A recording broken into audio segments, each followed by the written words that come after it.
Welcome to Arena Stage and welcome to our Civil Dialogues conversation today. My name is Renee Littleton. I'm the Senior Director of Marketing and Communications, and we are excited to kick off our second conversation of our FY20 season. We are about partnering with Professor Amitai Etzioni about great conversation that feature lively dialogue, featuring subject matter that are impacting us today, and I'm sure today's conversation will be quite informative and exciting as well. So without further ado, thank you all for coming, and let's enjoy our civil dialogues today. Professor. Well, thank you very much. It's been indeed a very productive collaboration. I've been now moderated in this for 15 dialogues, and I'm finally cannot hold back anymore. I must tell you how much I'm suffering, because on all these wonderful things we are discussing, I have some very wonderful, strong ideas, and I never get a chance to talk about them because I have to, with pleasure, listen to my colleagues and bite my tongue. I have all kind of blue little marks, one for each dialogue, where I have to hold back.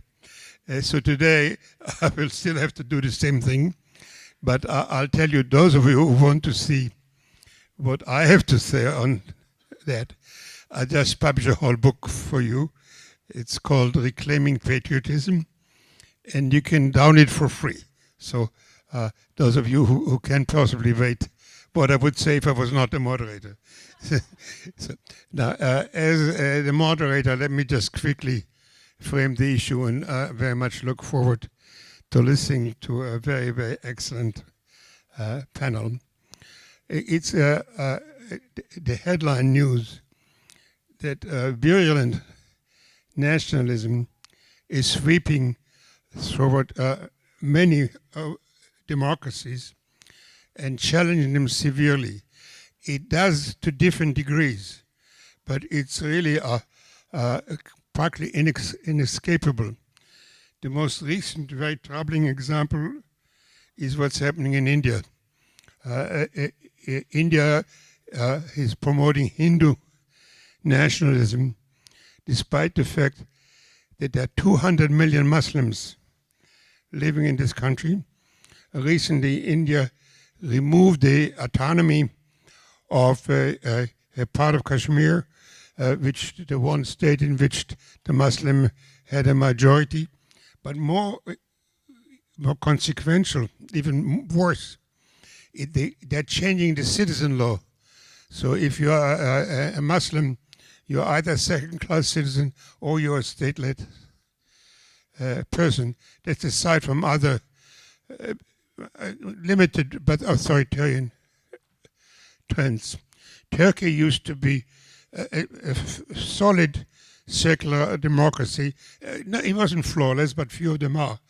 But again, it's now moving quite rapidly to concentrating power in the hand of the president, limiting the assembly, limiting the judges, and repressing the press, and moving to kind of Islamic radicalism. You see it in Hungary and in Poland.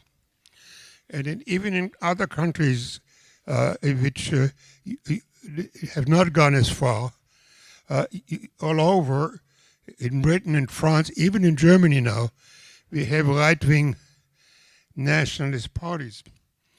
And what people note less often, that it's not only did this party emerge, they get their share of headlines, but the whole political spectrum in this country is moving to the right, because parties which used to be relatively moderate find they have to move to the right in order to compete and try to siphon off some of the votes from the right wing. And of course, it leads now to this attempt of Britain to break away from the European Union.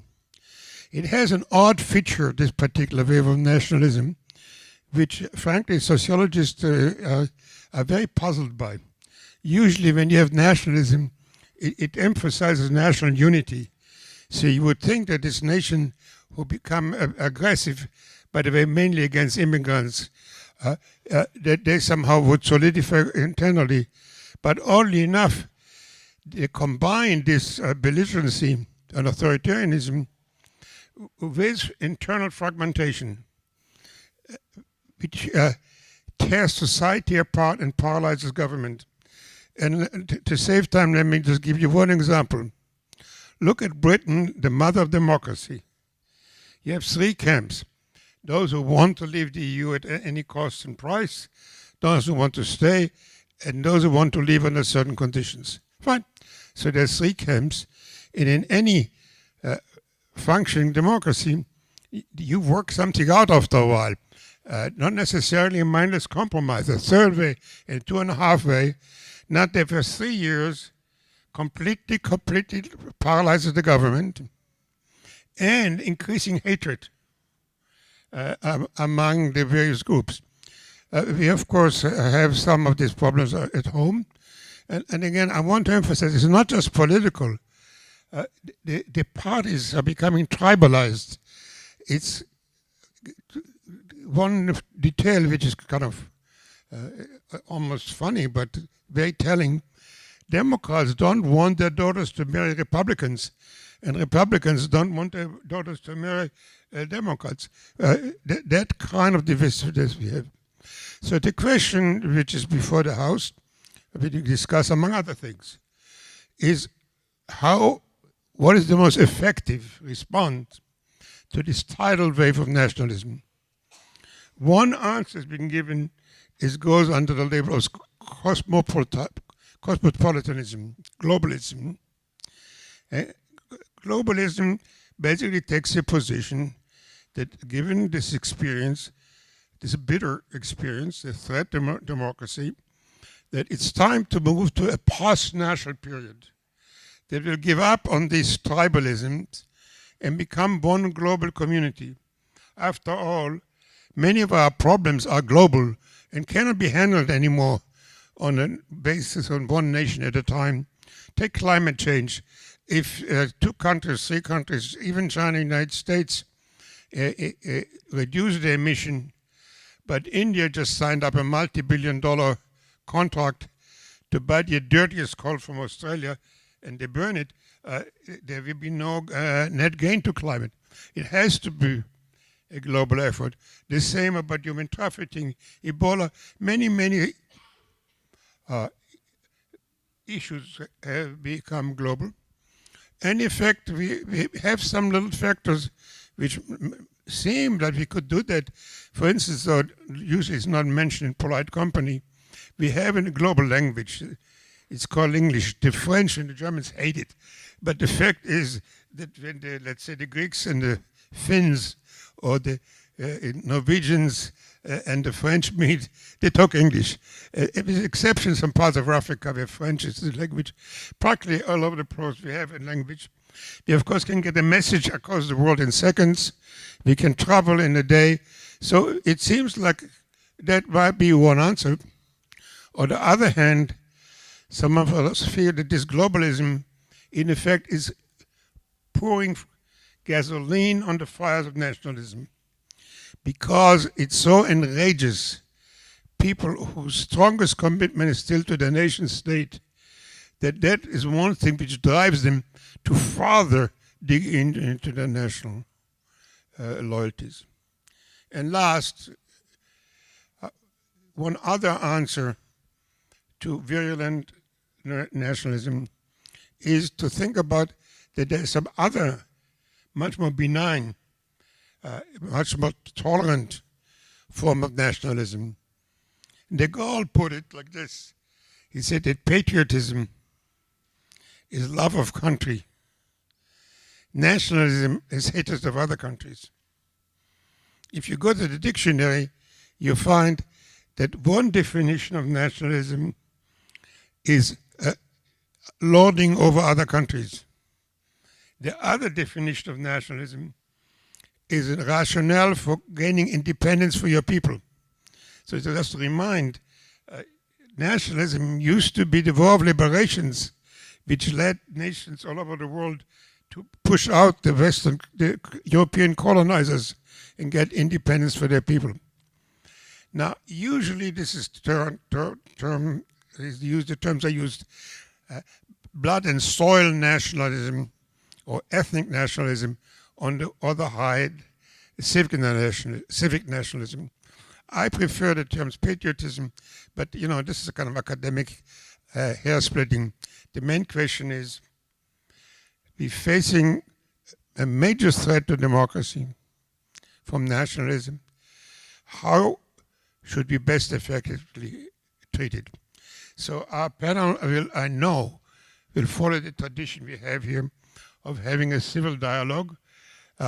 We even had Trump supporters and Trump opponents here having a civil dialogue. So tonight is going to be a cakewalk.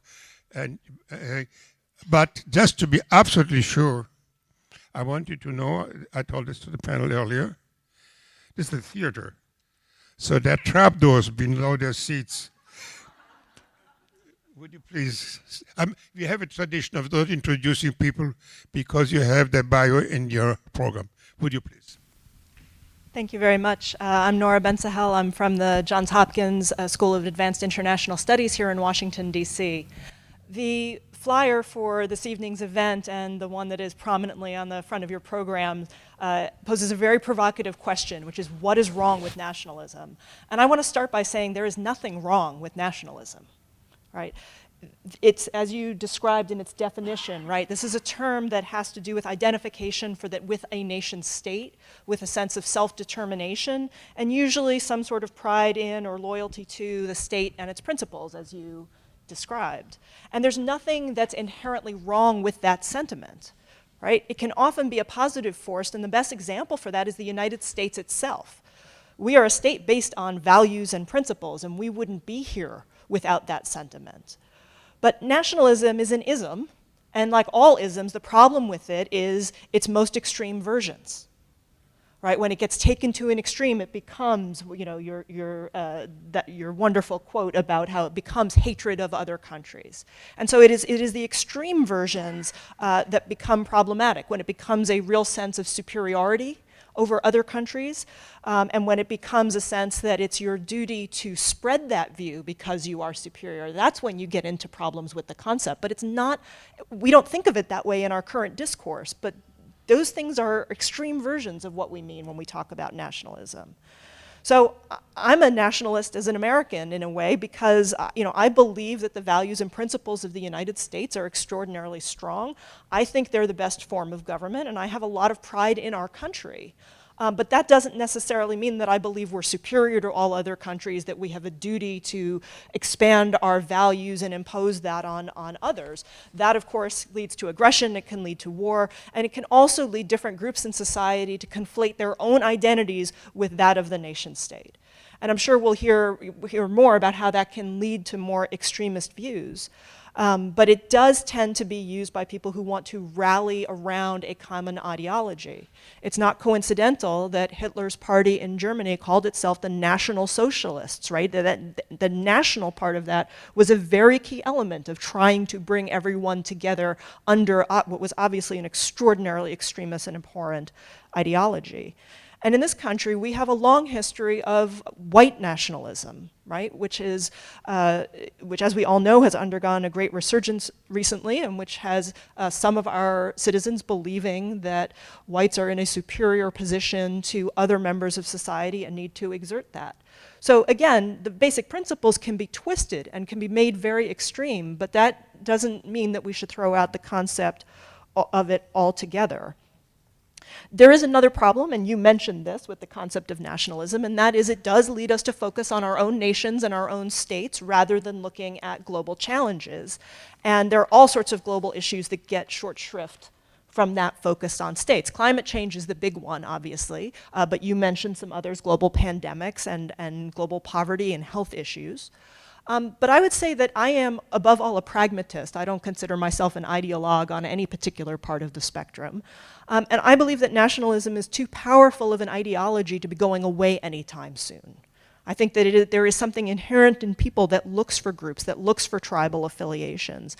And so I reject this idea that you mentioned, not that you espouse it, but that you mentioned, that we should somehow leave nationalism behind to build a global community, to have our identities be built on that as global citizens, because I just don't think that's practical. I think that people identify themselves with their groups, and for better or worse, the groups that we identify with are mostly nations and states in this international system. I do think we need to all think more globally, and in addition to thinking globally, we need to invert the phrase, we don't need to be acting locally all the time, we need to be acting globally as well. That doesn't mean it's an isolationist thing. And the United States, for much of its history, has chosen to support global interests more than its own narrowly defined national interests, and so of course there's room for that as well. But I want to end my comments with the fact that there is a key problem with how nationalism is viewed in the United States today that goes beyond the things that I've mentioned. And that's that nationalism has become linked to patriotism, this idea that you mentioned, and that has become linked to a particular partisan ideology, which I think is deeply, deeply problematic. Again, I'm a pragmatist. I don't want to focus on why or how that came to be, but I think it's a fact that we have to live with, that there is one side of the political spectrum, the Republican side or the conservative side, that has deeply embraced patriotic symbols and flags and other symbols of United States national identity, and has made it sort of the centerpiece of a lot of political campaigns. If you travel around traditionally Republican or conservative areas, if you travel in the South or in rural areas, you'll see a lot of American flags flying. You won't see that many if you travel along the coasts or in urban areas where Democrats or liberals tend to live. And I don't think that's a good thing for our polity, to have one side or the other be identified with our national symbols and be seen to have an exclusive hold on those, and for those to be seen as problematic and representative of one type of political ideology, because they belong to the nation and they belong to all Americans. We live in an extraordinarily divided time, as of course you know, and I think that the best way to bridge those divides is to focus again on what we all have in common in this country. But I think that the term nationalism now is seen as too partisan to be helpful in bridging that divide.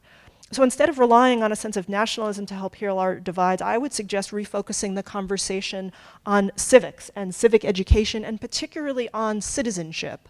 I don't mean that in terms of who deserves to be a citizen versus who doesn't deserve to be a citizen. I mean citizenship in terms of the communal obligations that we all take on to each other as citizens in a republic. That part, the responsibilities part of citizenship, I think is very often given short shrift, not understood enough. And I think that, for those of us who were born in the United States, like I am, we don't think a lot about that. It's just sort of taken for granted.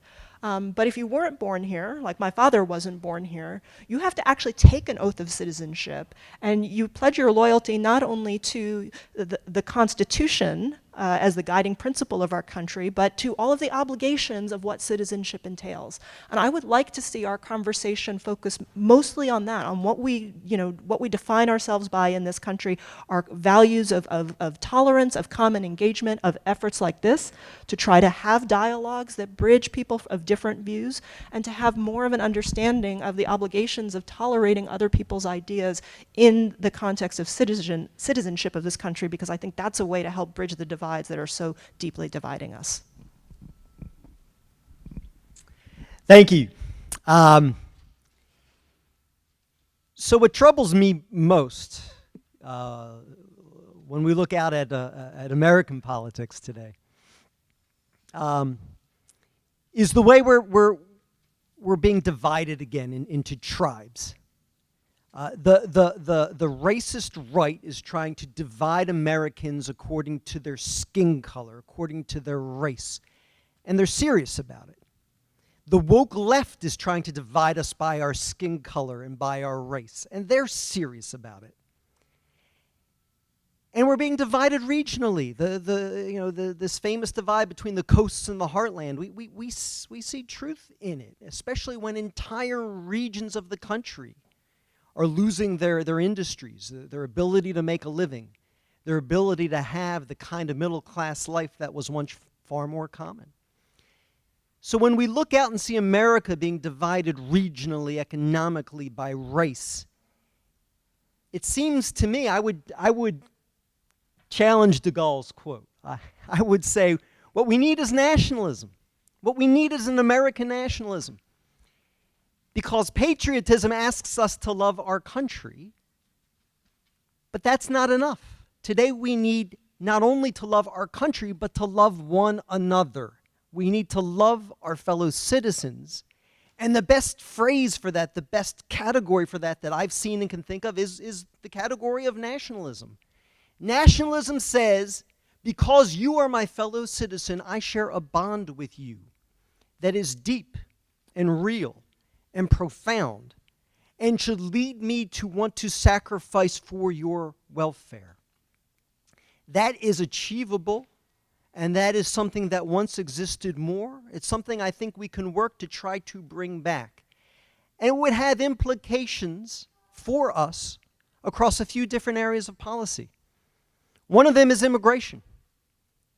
But more interesting than how we change immigration, I think, is the flip side of immigration, which is assimilation. I don't think we do a very good job of assimilation. I think some people are offended by the very notion of assimilation. But at one time, it was part and parcel of our immigrant-based system that immigrants would come here and be assimilated. And you look back at leaders like Hamilton and Lincoln and Theodore Roosevelt, and they spoke at length about the fact that this assimilation was one that went beyond mere abstract ideals, merely accepting the principles of the Declaration. It was actually something deeper. It was connecting us to this soil and to one another in a more visceral and profound way, connecting us really to the history of this country. Lincoln speaks famously of this, connecting to the patriots' graves and battlefields as something that binds us together. And I think there's something real there. I would say my nationalist role model, the nationalist who most influenced me, was not Charles Lindbergh, but my Jewish grandfather. And my Jewish grandfather came to this country and dedicated himself. No one made him. He said, this country took me in. This country gave me refuge. There's something great about this country that took in someone so different from the founders, so different in culture and religion and background from the founders. I want to find out what made this country so great. He dedicated himself to learning English. He dedicated himself to learning the history.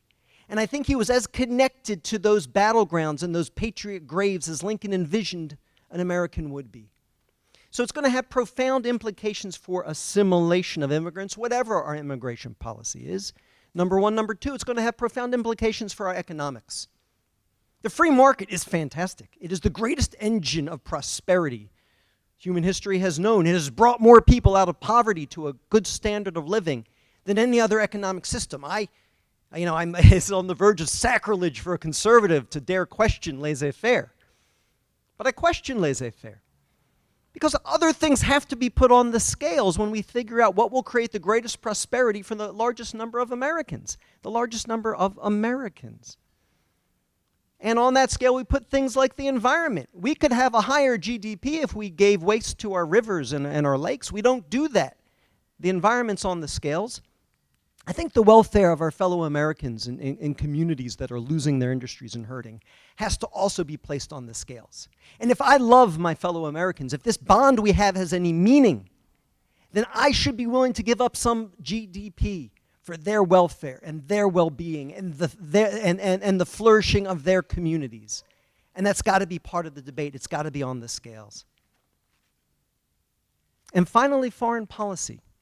I think in the introduction to this event, it was suggested that nationalism leads inevitably to, it was suggested, some think, it leads to jingoism, it leads to an aggressive foreign policy. It can. Bad formulations of these ideals certainly can lead to aggression. But I think if anything today, those of us who call ourselves American nationalists actually go in a different direction. A direction, and this is a weighted, freighted phrase, of America first. Not in its past iterations, not in the xenophobic or anti-Semitic ways that this has been used, but in a sense of shouldn't our foreign policy first and foremost be focused on the welfare of us and our fellow citizens? Shouldn't other ideals like spreading democracy or nation building come in second to, first and foremost, what is in the best interest of America and Americans. And I think, if anything, this type of nationalist foreign policy will lead to fewer foreign interventions, more careful foreign interventions, than other iterations of what foreign policy should be or what the national interest is. So, immigration, assimilation, economic policy, and foreign policy. I think what America needs today is a new nationalism, one that is blind to race, one that is blind to ethnicity, one that is focused on what we share as citizens, and elevating it, building it, strengthening it, and giving it expression in our policies. So what's bad about nationalism? Nothing at all. Very good. My name is Rahsaan Maxwell. I'm a professor of political science at the University of North Carolina, Chapel Hill. And there may actually be some more agreement if we sift underneath the comments here. But my general direction of my comments is that nationalism is a problem and should be moderated. The direction we want to go as humans is to weaken nationalism, and for three reasons. The first is that I'm not saying that any of the other panelists were suggesting this, but nationalism is not natural. We're not born out of the womb as members of a nation. It's constructed. It's created, and it's created in a particular time in history in a response to particular historical issues, namely feudalism. So the planet all over used to be governed by monarchs and some form of people who had no, they won battles and put themselves in power. They weren't elected to their positions. And so nationalism was a response, saying that, look, the people need to have some lever and mechanism to control who's governing them. And we are one people who want to break away from these rulers that don't seem to represent us. And so that was a response throughout history. This also applies to colonialism, that the rulers didn't seem to represent the ruled. And that was fine in the 18th century, in the 19th century. But in the 20th century, we have different issues. 21st century, we have different issues that we need to face. And some of them were raised earlier. The second point is that, so nationalism is not natural. It's not inevitable. It rose at a particular time in history for particular historical issues. And the second point is that it's not very practical. As you said, there are both global issues that we've mentioned, some of them, like the environment, but also local issues, because how many of us live our lives as Americans in a daily life? You're more likely to live your life as part of your community, or as part of your local community, or as part of a region. Within whatever America is, there are many different regions with many different needs and many different interests. And so why should we draw the salient border at America or the United States? It's a rather arbitrary one in between humans and our local community. So to me, it seems much more reasonable that we think about global issues. We should be moving towards global issues that we can fight as humans, and then regional issues that we fight for the local, regional interests and needs. And government can be flexible to accommodate these things. We don't have to remain with the same levels of government administration that we had 200 years ago, 300 years ago. We fluctuate over time, and to me, these seem the most salient. So it's more practical to think about global issues as well as local communities. And then the third one is, nationalism as this arbitrary level of analysis, this arbitrary level of human categorization, in between our lived lives and the globe. It's very exclusionary, and it lends itself towards these exclusionary reasons for ways that are not even necessarily very logical. And so, again, as I think one of the goals of humanity is to move, we're definitely going to categorize ourselves in us versus them. And as I tell my students all the time, until the aliens come, it's probably unlikely that we're going to have a human us, but we should be moving in that direction. And so we do need to have nations. I think practically speaking, we need passports, we need border control, but all of that should become, in my view, a much more administrative and much less emotional. And perhaps that is what some of the other panelists were getting at when they talk about less of an ethnic nation and more of a civic nation. There's someone to control the borders, but not necessarily to live as deeply in your hearts. And we can perhaps have some dialogue and debate about that. But that is my view, that it's something that is no longer as necessary as it once was. My name is Rusty Reno, and I am the editor of First Things magazine, a monthly journal of religion and culture and public life. Nationalism. The isms are always a problem. They tend towards a certain kind of extreme. I mean, liberalism tends towards an anti-democratic sentiment, and it can often promote a certain sort of radical individualism that can be destructive. Socialism tends towards to be anti-liberal and harmful to the individual, but they also, these isms pick up important truths. I mean, liberalism picks up the important truth of the dignity of the individual to be cherished for his or her own sake. Socialism picks up the importance of solidarity. And so nationalism, while it has excesses, I think also picks up important truths about the human condition that we should honor. One is what I would call the appointed character of any people. In other words, there's something fitting that this people live in this place, and nationalism picks that up, this quality of human life. Second feature that it picks up is the intrinsic good of self-government. It is more dignified to shape your own future and your own destiny than to live as a pawn in the hands of greater powers. I think nationalism picks that up, the good of self-government. Also, it picks up the intrinsic good of a shared heritage. I mean, taken individually, we are small and mediocre, but insofar as we participate in a larger project, we can participate in something that is noble and worthy of admiration. The fourth thing I think it picks up is that nationalism insists that we are united in a common project. And so as a result, the rich and the powerful must use their position in order to promote the good of the whole, the good of the nation, and not promote their own interests. I think nationalism is a very important mechanism for restraining the tendency of the wealthy few to use their wealth and power to their own benefit and not to the benefit of the many. Then liberalism, I think nationalism, is therefore especially important today. I would submit that the greatest threat to freedom is an increasingly powerful, globalized oligarchy, and that I look with dread on the idea of any kind of global government, because it would be run by people fundamentally unaccountable, because a certain kind of technocratic regime could be very efficient, I suppose, but it's a terrible temptation for the rich and the powerful to serve their own interests.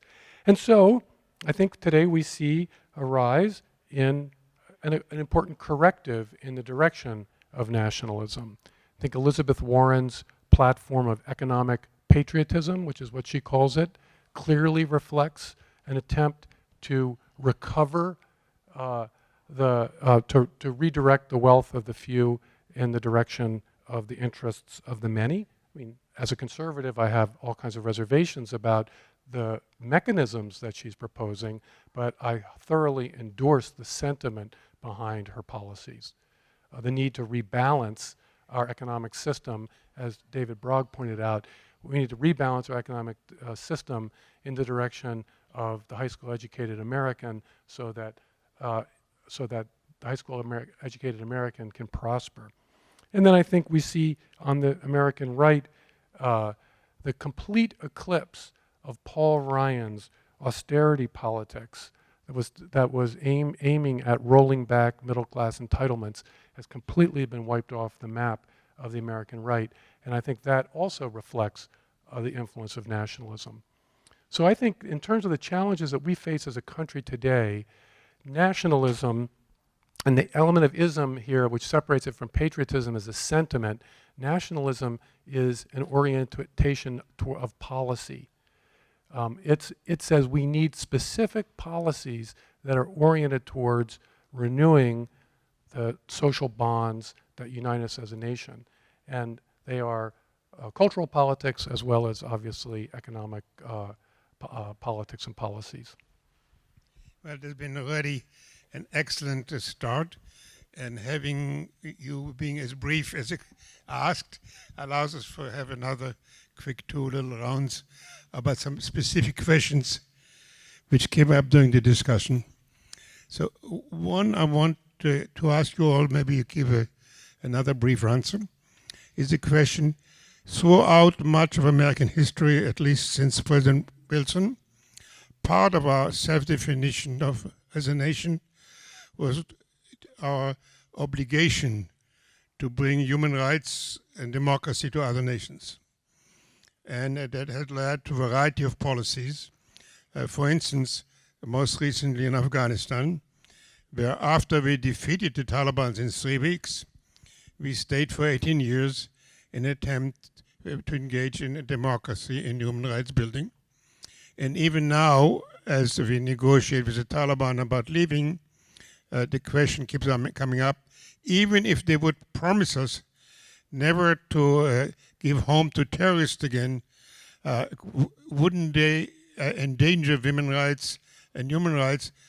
Should we not continue fighting for human rights in Afghanistan? That issue also came up in Libya. Originally, we intervened in Libya to prevent a humanitarian crisis. But as the rebels marched over Tripoli, Gaddafi came and said, well, let's sit down and negotiate. And there was a possibility of kind of splitting 2 parts, eastern and western Libya, or finding some kind of a settlement. But the American position was, we want democracy, we want regime change. Settlement is not enough, you have to go. For the first 4 years in the war in Syria, the United States announced as a precondition for sitting down with the government of Syria was that the government would leave. Now, it usually is very difficult to negotiate with somebody if your precondition is that they go to hell. So the question I want to ask you, should we give up on that ethos, as I think one of you implied, of bringing our great values, our exceptional values, to other countries? And how far should we go? When we go the other direction, maybe can we start from the other end? So. Yes, Wilsonianism, right. I think Americans believe that the natural condition of the human person is to be an American. And so therefore all we need to do is remove the impediments, and they automatically become American. This is a species of American universalism that I think is naive about the human condition. It's false, and it's imperialistic, and I think it's we need to be very careful to restrain ourselves in that matter. And then in terms of human rights, obviously very important, should be a key part of our diplomacy, but it should be pursued with a very strong realism. Human rights absolutism is all war all the time. And I mean, one of the things that I find so troubling about a certain kind of idealism about democracy promotion and human rights protection is it really sanctions the United States military in a kind of constant wartime footing throughout the world. It's crazy, it seems to me, and I think John Q. Public is exhausted after now how many years? We're coming up on 20 years of war. Starting with the invasion of Afghanistan, and I think my experience is driving the country. People are saying, we got problems at home, and maybe we should try to solve them rather than solving the world's problems. So that's a great question. I don't really understand when people talk about American values, or any country's values for that matter. It's a little bit too abstract. I think we can go too far in claiming that nations have values. I mean, what happens is there are people, specific people, in specific historic moments who want to do specific things. In this case, they wanted to remove themselves from England, and they had a certain number of principles that they used in that fight. But then if you go over time, these abstract values mean many different things to many different people people, all across the country. And so, we talk about the early 20th century, Wilson, there's a particular world in which there were nations that were fighting each other, and there was an attempt to fight against colonial empires and struggles and these kinds of things. And so that is also situated. Today, it seems to me the situation is that we need more global coordination. There are a lot of things that these nations can't do. And so, yes, it doesn't mean that there's going to be one global government necessarily, but I don't know that America has any truly universal or timeless abstract principles that it needs to follow into wars. I think you can always look at what is in our interest, what do we want to do, and who is it good for, and these questions will be debated in the terms of the time. So that's my response. Can I stay with you just for one more Yes. minute? Yes. So one other thing which developed over the years is the responsibility to protect. And that notion that if there's a genocide in a country, other nations not only have a right but an obligation to interfere. Would you consider that also kind of one of those abstractions? Well, it's definitely an abstraction. Who responsible to who? To what? Are you responsible to the voters or to shame? I mean, yes, and different people will answer that question differently. And so obviously it's a question that can be debated. Should we do this? And you can have a debate, a civil dialogue, but there's no abstract truth behind it. I mean, who's deciding that truth? It's a decision that people arrive through civil dialogue. Dr. Etzioni, that's a critical question you raise, and a critical dilemma, I think, for anyone who cares, caring about your fellow citizens and saying that bond is sacred, I care about that first, doesn't mean you forget about humanity and obligations to humanity. The question is, how do you prioritize them? The group that I'm involved with that is supporting what we call national conservatism is called the Edmund Burke Foundation. And one of Edmund Burke's ideals or insights was that when you take abstract ideas and try to impose them upon a complex society, it doesn't always work so well. His test case was the French Revolution. How is it that this man was able to see immediately virtue in the American Revolution and great danger in the French Revolution? I think he understood the American Revolution was being fought within the context of Anglo-American civilization, Anglo-American culture, and it was really an effort to assert the rights of Englishmen for Americans. It wasn't a break with our tradition. It wasn't a break with our heritage. It wasn't the imposition of abstract ideas upon a rooted, connected, complex society. For me, my humanitarian impulse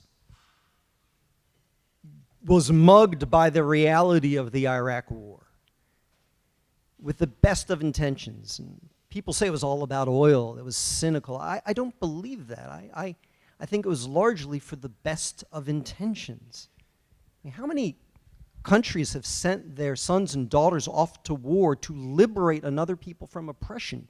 The annals of history don't have many examples. To me, the noble impulse drove us to this. You can argue there were other considerations. It was largely, I believe, a noble impulse. Thousands of the flower of our youth came back in boxes. Trillions of dollars that could have gone to revitalizing our cities, to rebuilding our industries, were thrown into the desert, sucked up by the sands like so much water. What do we have to show for it? What do we have to show for it? A government that seems more loyal or afraid of Tehran than Washington. I mean, to me, this is a profoundly troubling reality. Our morals were put to the test, and at the end of the day, we wasted this impulse, this precious impulse to serve humanity, these precious dollars that could have served our fellow Americans. And so it showed me that while we might have the noblest of motives, we have to test them by the difficult reality of the world in which we live. And if we squander this precious altruism, if we squander this precious impulse, we squander this treasure, the wrong time and the wrong challenge, it's not going to be there the next time when we do need it. Just a final thought. Saddam Hussein was a terrible threat to his own people. But I don't think he was such a threat to us.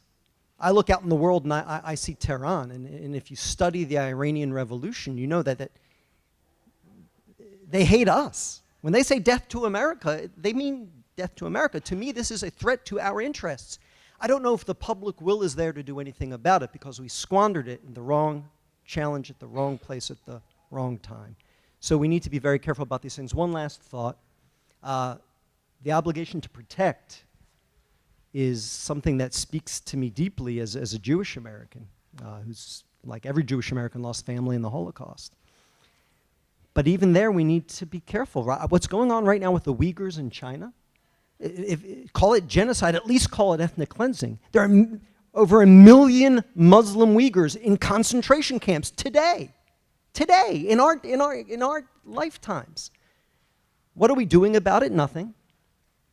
Can we go to war to defend them? Should we go to war to defend them? That will isn't there, nor do I think it's the right thing to do with a power like China. So even that noblest of impulses runs up against the barriers of reality. In Somalia, we could do it. China, different kind of challenge. So the tension you identified between national interests, meaning strategic interests, and human rights is one that goes throughout American foreign policy history. Right? And it's not resolvable. Those strands are always going to be there. American foreign policy is always going to be dictated by those dual impulses, right? To protect the nation and the threats that come the most directly at us as Americans. But we also do believe in some universal principles of human rights and human dignity, and I thought all the things that you mentioned so well in your remarks. You know, those are sort of hardwired into our civic DNA through the Constitution. And if you go back and look at American foreign policy, there's always tensions between them. There are times when we are inconsistent. We try to help human rights and help people who are living under atrocious conditions at some times and not others for reasons of practicality. Some of it is, where other countries don't have great interests, we can do it at lower cost in blood and treasure, and so we tend to do those more than others. But you just mentioned one. There are many other examples of these atrocities that are being committed around the world all the time. I don't think any American believes that we should be driven solely by human rights, that we need to intervene in every place where they are challenged. But I also don't think you'll get most Americans to say we should never take that into account in our foreign policy either, right? The trick is in an individual situation to gauge the relative costs and benefits. And we're never going to get that right because there's no abstract right there. It all depends on the situation. I thought that at the time, the invasion of Iraq was the worst strategic error that the United States has committed in its foreign policy history, and I thought that because I think a lot of the outcomes of that war were completely predictable. But what worries me now, we can't go back and change it. We have lost, that particular decision, which in my own view was so wrong-headed. Other people believe that it was the right thing to do. Again, reasonable people can disagree about that, but we are where we are today. And what I think the most tragic consequence of that is this sense of the United States should not be out there in the world and should pull back because what does it get us anyway after 20 years and counting of war, right? The United States, at the height of its global power, at the end of World War II, there was no greater power in the world by an order of magnitude than has probably been seen in human history. Okay, because we weren't devastated, and the countries of Europe and a lot of the countries in the Pacific were utterly devastated. And the United States did not choose to pursue only its own national interests, right? The United States could have set up a completely imperial system, could have set up a fortress around itself and walled itself off from all of the problems plaguing Europe and Japan and the rest of the global economy and polity. But instead, the United States did what you suggested we do, and you referred to in Elizabeth Warren's campaigns actually, which is sacrifice a bit of our own national power to create a system that didn't always benefit us the most, but that we thought gave the greatest benefit to the most people in the global system, including our own interest. You can't be divorced from that. But we set up a set of international institutions, and we had a policy of internationalism that guided how we thought about our role in the world. And the fundamental principles of that really weren't contested. The different political parties and different people fought like cats and dogs over the how, where we should go, what the policy should be, and so on. But it really isn't until Trump came along with this policy of America first and the isolationism that he means it with, that that order started becoming really challenged in our political dialogue. Individuals may have held their own views, but that's really the first time since World War II that we've had that kind of challenge to America having an international role. Shortly after the 2016 election, I was at a discussion with some foreign policy analysts, national security types who know each other well, and a very prominently identified Democrat was talking with a very prominently identified Republican, and they said, don't you just miss the days when we hated each other, right? Because we disagreed about the how. We never realized that we had the same goals, right? That we all believed that America having an international role was best for the United States and best for as many people around the world as we could have. We fought like cats and dogs about how, but we believed in an international role. And that's one of the things that I think is most dangerous about this current moment that we're in, that we're giving up too much of that to construct a wall around ourselves, around an isolationist foreign policy that sees ourselves as divorced from the world and doesn't see our own national interests being somehow defined with lots of debate over how and when and who and why, but somehow defined as being a member of an international community. Excellent. I'll get back to you in 1 minute. So just one last question, and again, if you can make it short so we can have time for discussion. And the term assimilation was raised, and I'd like to discuss it just for 1 minute. The reason it's important because one of the major factors which affects the recent wave of nationalism in Europe and in the United States is immigration. And there are other factors. I'm not saying it's all driven by immigration, but the response to immigration and that some people feel threatened by it or they're told they're threatened by it plays a major, major factor. And the question is how to deal with immigrants. And the term assimilation is used. It's a term open to different interpretations. The French interpretation is what sometimes in the United States called a melting pot, where you melt away all differences and everybody becomes an indistinguishable French, to the point that they won't even allow taking data on religious and ethnic differences. Or as Professor Maxwell mentioned earlier, they insist that everybody eat pork for lunch. The Swiss, the Muslim and Orthodox Jews don't like their girls to shake the hand of the teacher. In Switzerland, there's a tradition as children come to class, they shake the hand of the teacher. The Swiss will not tolerate an exemption. They insist that everybody becomes Swiss to the last decimal point. A counter image, which I think worked well in the United States, it's an image which is not mine, that of a mosaic. A mosaic which is more beautiful because it has pieces in different sizes, different colors, but it's held together by a frame. Means we want what I call diversity in unity. We want people to accept a whole list of commons, indeed obey the law, accept the Constitution, and so on and so on. But we tolerate or welcome if they pray to whoever they want to pray, if they have some special feelings about the countries of origin. So how much assimilation do we need? If you can turn to that briefly. Let's go this way, starting with you. Oh, I thought you would mix it up and start with the middle this time. Be the moderator of the day. Let's start in the middle. So how much assimilation do we need? The right amount.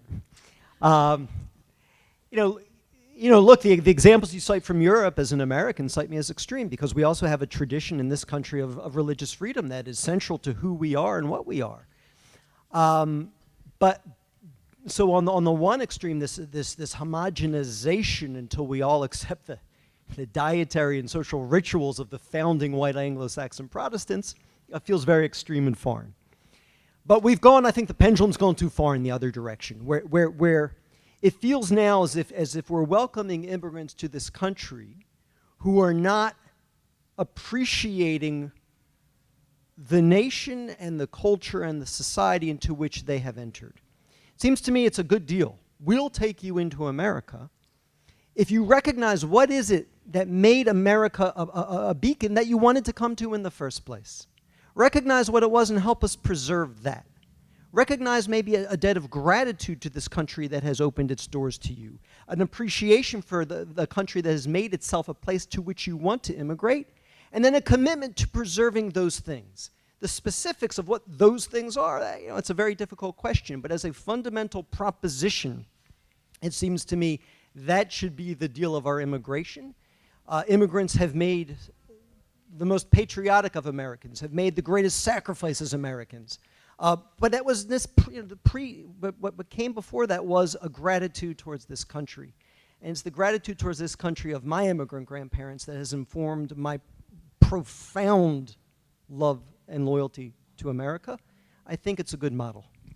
I'm afraid that my license as a moderator would be revoked if I not ask you to clarify which immigrants you're talking about who are not willing to accept the truth of America. I don't think you can put them in any group. It's not so simple. But I do think you see instances now of immigrants who come to this country who don't have the admiration that other immigrants have, don't have the dedication that others have, but instead bring perhaps more of a criticism to the country and a critique of the country. I'm talking about individuals. I think it would be a dangerous and wrong-headed proposition to try to identify groups.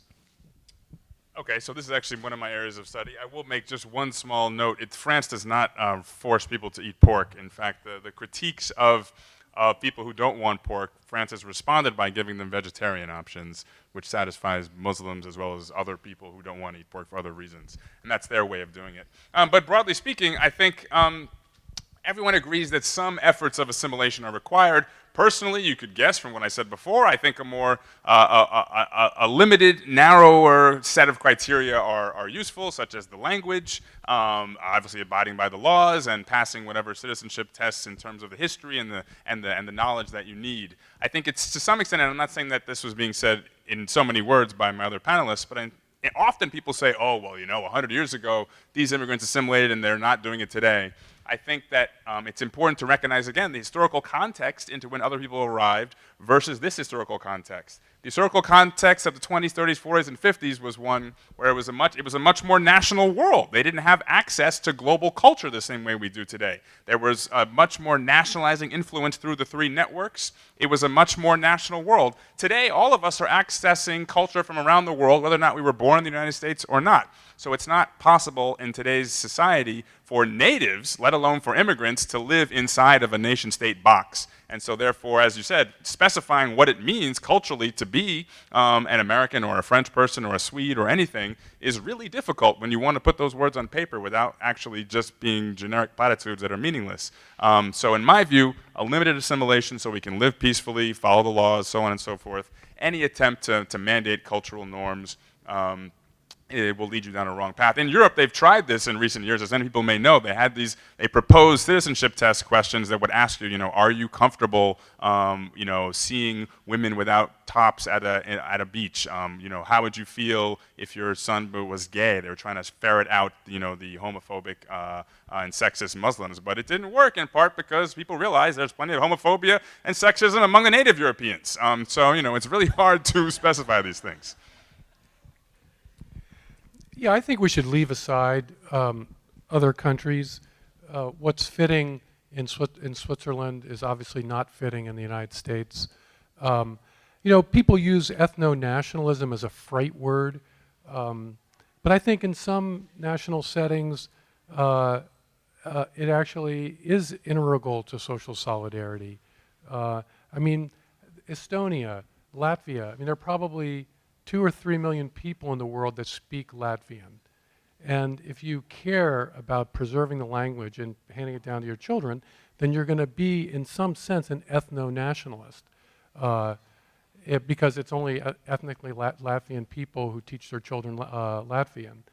And so I just think it's a very arrogant American thing to assume that what is fitting for our country and the things that we cherish about our country have to be true everywhere in the world. And that the Swiss can't have, a country of 6 million people, right, smaller than the city of New York where I live, can't have a very different concern about how to preserve social solidarity than we have in the United States. So that's and I think Rahsaan and I, we agree on that. There's a lot of very specific to historical and cultural differences. But then on this issue of assimilation in the United States, I think we overestimate our diversity. We like to compliment ourselves in America about how diverse we are. And look, any foreigner that comes to this country has to just laugh at how recognizable the American character is, how widespread that American character is, how shocking it is that you can fly from Atlanta to Seattle, from Boston to Los Angeles, and you walk down the street and you're in the same damn country. And everybody knows it and feels it, and it's because we actually have a very thin but powerful culture. In fact, it's so powerful that it is a globalizing culture that erodes and undermines distinctive national identities throughout the world as kids watch our TV shows, play our computer games, and so forth. So I think I think we just need to recognize that I don't think assimilation really is a problem, and certainly not among immigrants. The typical critics of assimilation or the critics of America are native-born Americans. It's our university culture that is the seedbed of a great deal of, I won't call it anti-Americanism, it's a unique tradition of being an American to be a kind of fundamental critic of America. It kind of goes back to people like Henry David Thoreau and people like that. But still, it's out of our university culture. It's not being brought to our shores by people coming from Guatemala or people coming from Somalia or Ethiopia. I mean, I'm an American optimist. I think we do actually do a very good job in 2019 of assimilating immigrants into our culture. The children are taken away from their parents. It happens all the time. Every immigrant parent feels acutely the way in which they came to America hoping to raise their children in all the things they love about their own culture, fittingly, and also enjoy, be prosperous and live the American dream. And they wake up when their kids go off to college or are seniors in high school realizing, oh my gosh, my children are Americans. And I've lost them to American culture. This is often an agony for immigrant parents in the 21st century, just as it was an agony 100 years ago. Very brief follow-up question. As a conservative and somebody believes in ethno-nationalism. I don't believe in ethno-nationalism. I'm an American conservative. Thank you for the correction.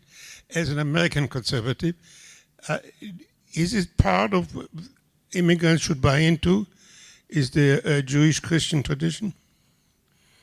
That's clearly in our cultural framework.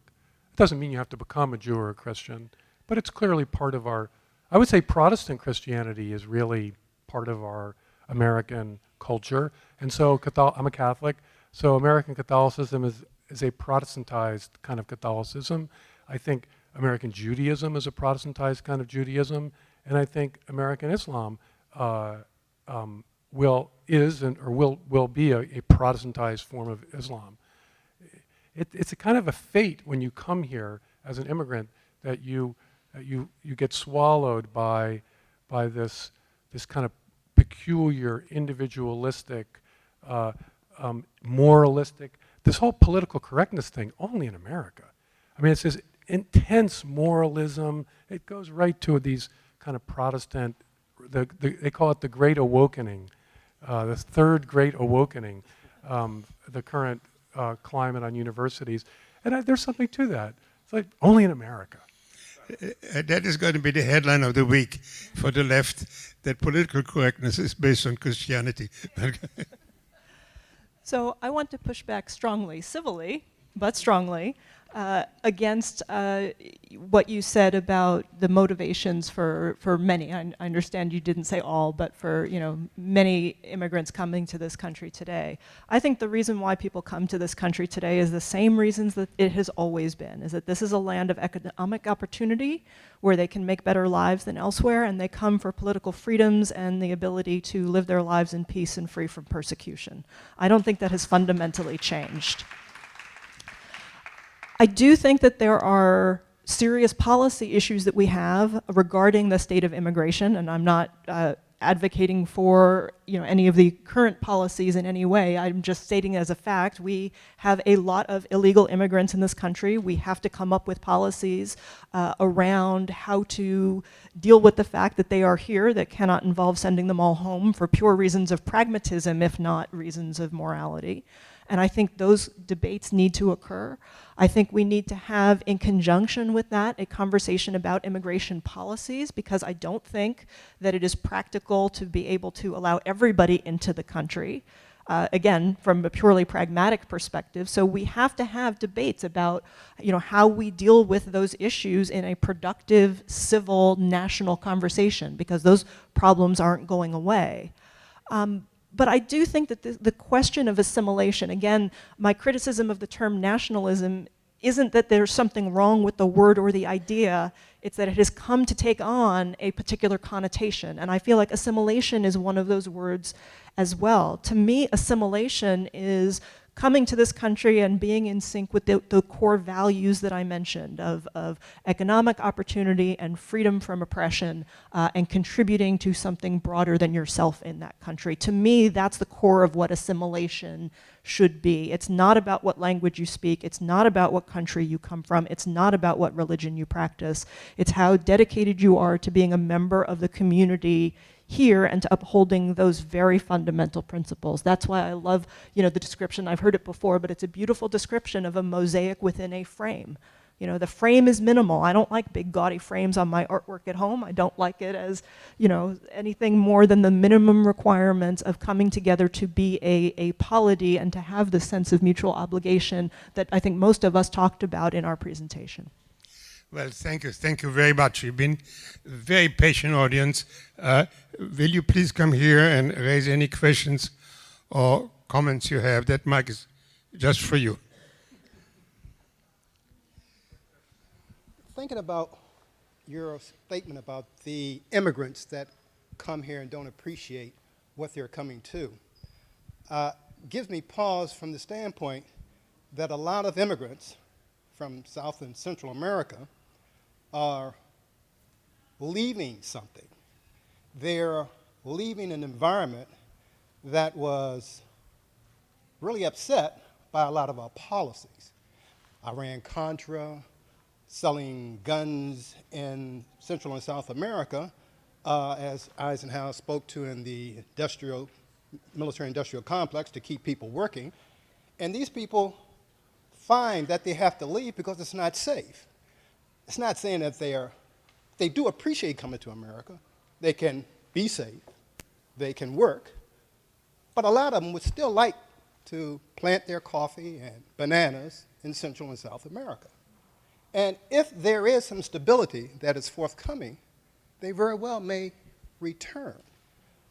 I find a lot of our policies around the globe cause a lot of instability, and we do that for our own economic interests. Iran's Aramco. Shah of Iran didn't realize he was the Shah until he was told to go back from Paris. We were behind that. Vietnam, we didn't learn. When Ho Chi Minh said, come, I need a little help, turn them away. Mao gave him some help. Years later, Ford, McNamara, the fog of war, he admitted, we messed it up, 58,000 on the wall. So we have to have some humility with our nationalism and consider the people that we are impacting and realize that we're doing it for our benefit.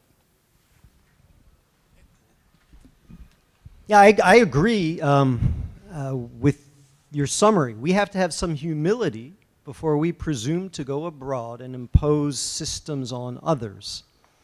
And I think you could envision an American nationalism that's aggressive, that's expansionist, that's jingoistic. But I actually think if you look at American nationalism and people who are espousing it today, it is the opposite. It is more of a suggestion that we have some humility about our international interventions. That being said, and I think we're just going to have to agree to disagree here, I think on the whole, America has been a unique and profoundly altruistic nation in its international affairs. Not perfect, for sure. Mistakes, for sure, but profoundly impressive and altruistic. And ultimately, I think what's driving immigrants to come to this country, and like you said, I don't think we disagree, mostly for economic opportunity, is because they don't have the same system of governance and economics creating the same level of prosperity back home. I think whatever fault may lay with us, far more fault lay with the corrupt leaders back home or the imperfect practices back home. All I would ask, and all I think is fair to ask, is that if you choose to come here for opportunity, pause for a second and say, maybe this country that has produced this opportunity, that has been a beacon drawing me to it, is doing something right. And I should try to recognize what they've done right, appreciate what they've done right, and dedicate myself to supporting whatever it is that made this a country I want to be a part of. And again, do I think it's a majority of immigrants? I didn't say that. But do we see a phenomenon? And by the way, it's not new. This has happened in the past. Do we see a phenomenon of some immigrants coming here and not having that approach? Yeah, it exists. It has existed. There, I would say, is where it's unfortunate. Yeah, thank you for coming here today. One of the things I was noticed is your comment about more education in civics. I think that's a very good idea and would be an excellent way to begin, especially in terms of the assimilation. If the immigrant children are in our school and they're learning about civics, that's an excellent way to promote assimilation.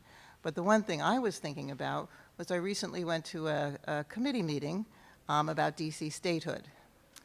And it seemed to me when they were talking about it, there were a lot of details, a lot of, can we do this with the 23rd Amendment? Can we do this with the Constitution? Can we do this with the way you've envisioned this enclave?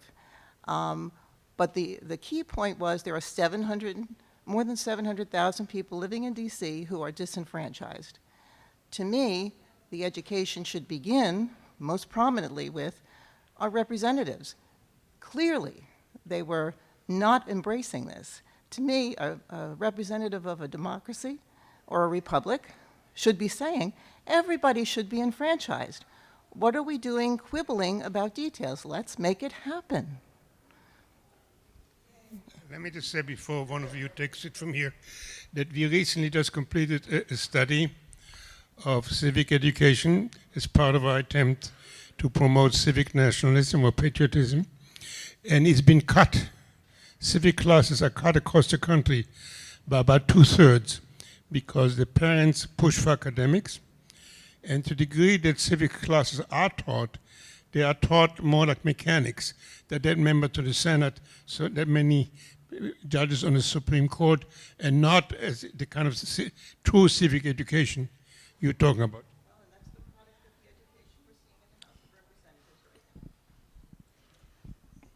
Yeah, I think civic education is absolutely critical. Americans don't understand the basic facts about their country and how it works. You do have to debate the details if you believe in DC statehood, because you have to, again, I said I'm a pragmatist overall. You have to figure out how to have it happen. But again, I return to a point I made earlier. Our naturalized citizens, our immigrants, people who come here, know far more about our political system than native-born Americans because they have to take a test. Right? They have to take a test. I would love to see some, requirement of graduation from high school to be able to pass the naturalization tests to encourage that kind of education just on the fundamentals, nonpartisan, but just the very basics of our political system. I think every American needs to know that, no matter where you come from and no matter, where you were born.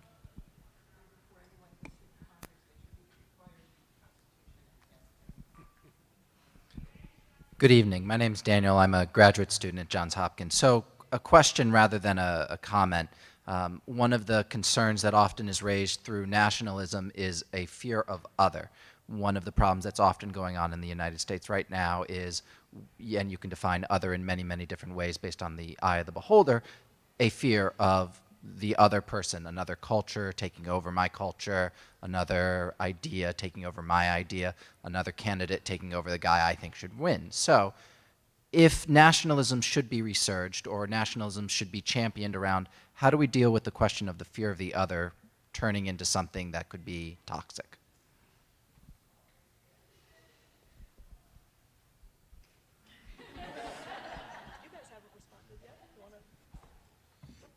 This is a very rare occasion to somebody succeed in stymieing the panel. So I'll take it. I think that's a very important concern that you raise. Because I think if you espouse something, you have to be aware of how it can be abused. Like almost any ideology, a nationalism could be taken too far, it could be abused. And so I think when one proposes nationalism, one has to stress that it's the goal, in our mind, isn't to separate Americans one from the other. I think that's taking place and is being driven by other ideologies.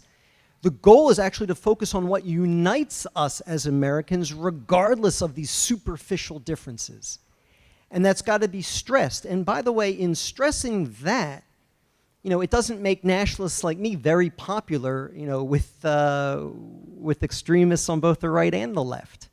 There's a debate going on now. There is a resurgence in this country of white nationalism, of people actually trying to say that there's something about being American that's connected to the color of your skin.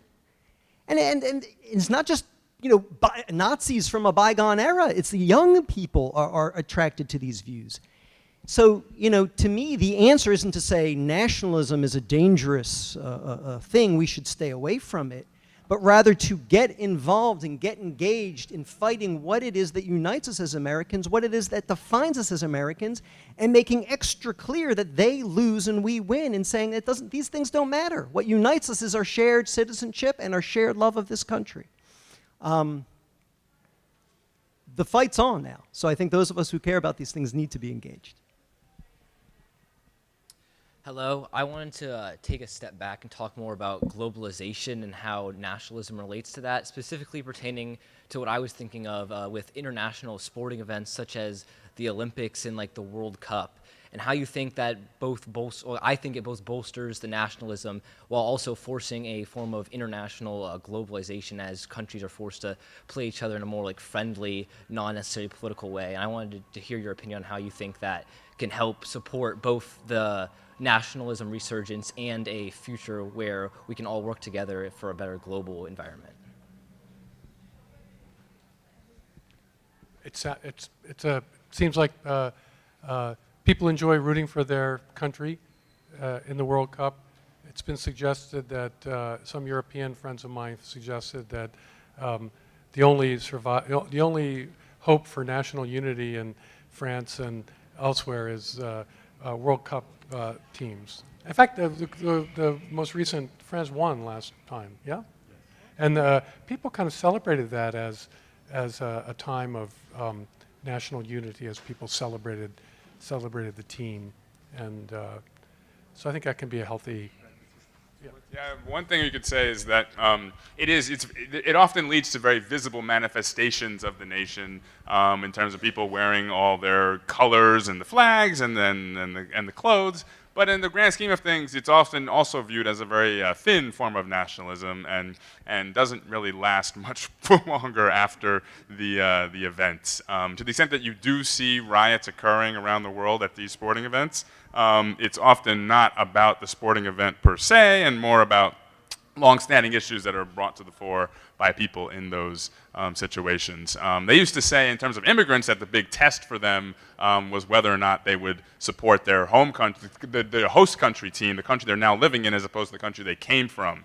And in Europe this was often a big test and has led to some conflicts when the people don't feel that the immigrants are supporting France or England. But again, it's not so much about the sport as these deeper issues.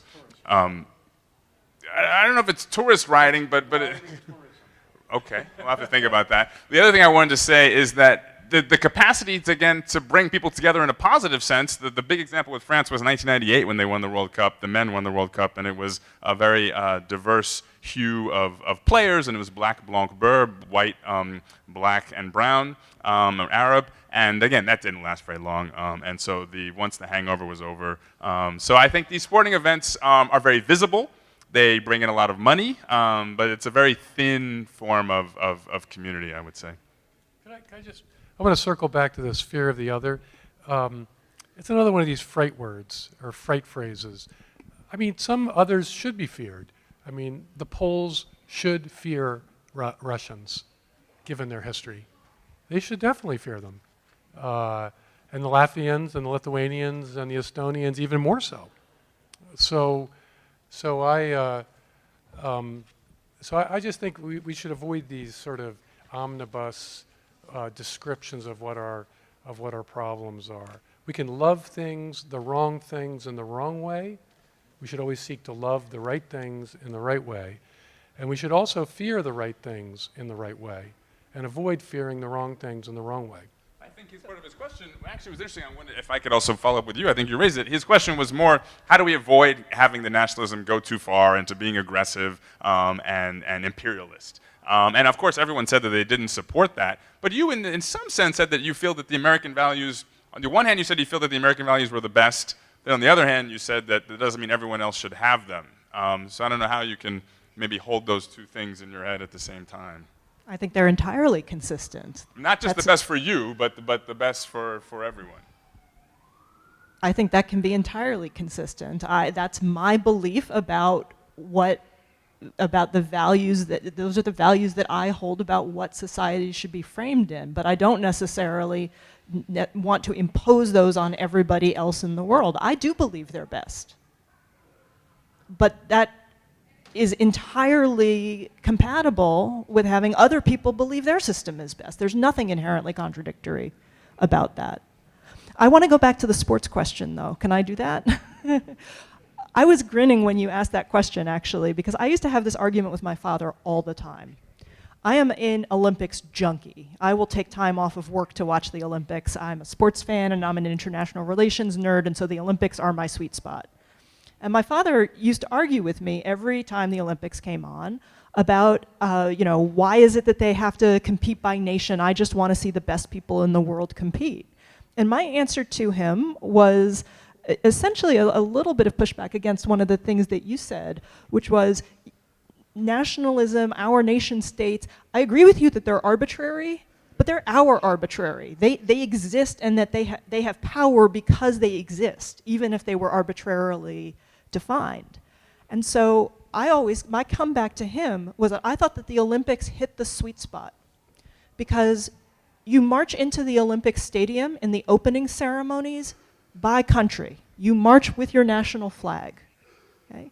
The closing ceremonies, when the competition is over, there's no more national symbols. There's nothing signifying that. Athletes from all of the different countries march in together with friends they've made in the Olympic Village. And to me, that's the sweet spot. It gets both elements of the common humanity, but the reality of how we organize ourselves. I know that this can be very controversial, but to me, that about gets it right. I think it's very important to keep in mind this question, how we promote our values. Because if we just come to the world and say, this is what we believe in, now tell me what you believe in, and we'll have a moral dialogue, I cannot imagine anything more appropriate. If we say, unless you democratize American style, we're going to come with our tanks and missiles. The issue is really not, is it anything wrong without advancing what we believe in, but how are we going about it? Hi, I think American values pretty much stand on their own. I don't think we really need to question them.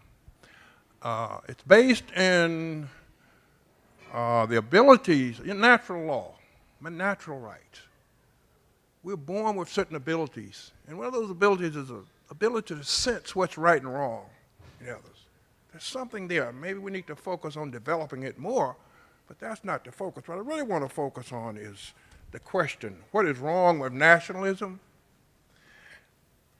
Are we speaking of American nationalism? If so, I would like to ask you, do you feel American nationalism's problem is globalization, particularly political globalization and economic or financial? The money ruling what we do, the influence, and it has from its origin. If you go back and look at the banks, look at Hamilton and the banks. What's behind the wars? Who's benefiting? Who's profiting? Who's losing? What will we lose, Americans that is, under globalization?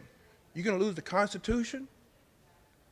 Human rights exist now. Who enforces human rights? Fortunately, we have the Constitution. We're catching hell, but we're fighting on it. And you talk about white nationalism. Really, yeah, it's been a pigmentocracy, skin color, because you can be of the same family, and one is dark and one is light, and you're going to be treated differently. So I guess the question I want to put to you, and maybe just a yes or no, is political and economic, or I should say financial globalization America's major problem? Yeah, as I said in my remarks, I think it is. I agree with Nora about the consensus we had about the rule-based international order that served our interests, but more than just our interests. I think that in the Cold War context, we were able to keep those two things in balance. But I think since 1989, the global system turns out to have mostly benefited well-educated and wealthy Americans. And I think one reason it's lost, it's losing, I don't think it's lost, one reason is it's losing the support from voters on the right, and maybe even voters on the left. We'll see as the next Democratic nomination process continues. One reason it's losing support is that I think a lot of, high school educated Americans recognize that the system doesn't work well for them, the global system. While it seems to work miraculously well for people living in Palo Alto, California, or New York City. And so I think that is the great threat to I think it's a threat to democracy throughout the West, in fact. And I think odds are strong that if I don't live to see it, my children will, that will evolve to, as I said, a kind of globalized oligarchy that administers everything that's important while maintaining the shells of democratic governance in the legacy countries that are behind. I think the European Union foreshadows that future, and it's one that I want to fight against. We're just about to close, but let me leave you with one more image, which animated my attempt to deal with that in this new book, Reclaiming Patriotism. It's kind of an odd one, but it worked well for me. And that is when you compare successful couples who stay together to couples who break up, it turns out they fight about as often, but the successful couples fight better. They don't demonize each other. They don't attribute motives and such. And second, they remember we have some common good, let's say the children. So if this applies to the nation, what we need after Trump is first of all to return to civility. So we can have this kind of dialogues without demonizing each other. And second, we have to remember we're not just red Americans or blue Americans. We're Americans.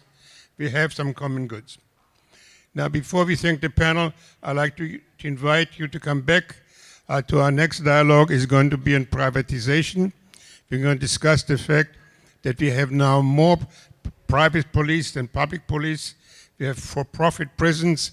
We have more and more things turned over to the private sector. Is it a healthy development or a troubling one? Hope to see you here next time. And please help me thank the panel for an outstanding discussion.